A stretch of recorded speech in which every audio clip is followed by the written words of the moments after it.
ఇవాల్టి కథ నేతగాడు మరియు బంగారు బాతు. పచ్చని పొలాల మధ్య ఒక చిన్న ఊళ్ళో రామయ్య అనే సాధారణమైన వస్త్రాలు నేసే వ్యక్తి ఉండేవాడు. అతను తన మామూలు జీవితంతో ఎంతో సంతోషంగా ఉండేవాడు. తన కుటుంబాన్ని పోషించడానికి, తన నేత పనిని చేసుకోవడానికి సరిపడా సంపాదించేవాడు. ఒకరోజు అతను చెరువు దగ్గర పనిచేస్తూ ఉండగా బంగారు రంగులో మెరుస్తున్న అందమైన బాతును చూశాడు. అది అంతకుముందు ఎప్పుడు చూడని బాతు.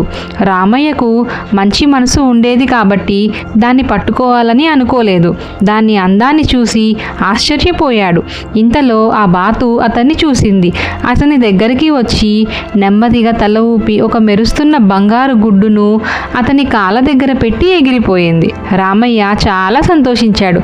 ఆ బంగారు గుడ్డును అమ్మి ఆ డబ్బుతో తన ఇంటికి కొత్తతనం తీసుకొచ్చాడు. నేత పనికి మంచి పరికరాలు కొన్నాడు. తన కుటుంబానికి కడుపు నిండా తిండి పెడుతున్నాడు. కొన్ని వారాల పాటు ప్రతిరోజు ఆ బంగారు బాతు వచ్చి ఒక గుడ్డు పెట్టి వెళ్ళిపోయేది. రామయ్యకు అదృష్టం పెరిగింది. కానీ అతను అలాగే సంతృప్తిగా ఉన్నాడు. తన సంపదను పక్క ఊరి వాళ్ళతో పంచుకున్నాడు. అవసరంలో ఉన్న వాళ్లకు సహాయం చేసేవాడు. తన మొదటి రోజులను ఎప్పుడూ మర్చిపోలేదు. అయితే కొన్నాళ్లకు రామయ్యలో చిన్న మార్పు మొదలైంది. అతనికి ఓపిక తగ్గింది. ఈ బాతు రోజుకు ఒక్క గుడ్డు మాత్రమే ఎందుకు పెడుతుంది అని తనలో తాను అనుకున్నాడు. ఒకవేళ నాకు అన్ని గుడ్లు ఒకేసారి దొరికితే నేను చాలా ధనవంతుణ్ణి అవుతాను కదా అని అనుకున్నాడు. ఒక సాయంత్రం ఈ కొత్త కోరికతో రామయ్య బాతును పట్టుకొని దాని కడుపు కోసి అందులోని అన్ని బంగారు గుడ్లను తీసుకోవాలని నిర్ణయించుకున్నాడు. మరుసటి రోజు బాతు రాగానే రామయ్య వలతో దానిపైకి దూకాడు.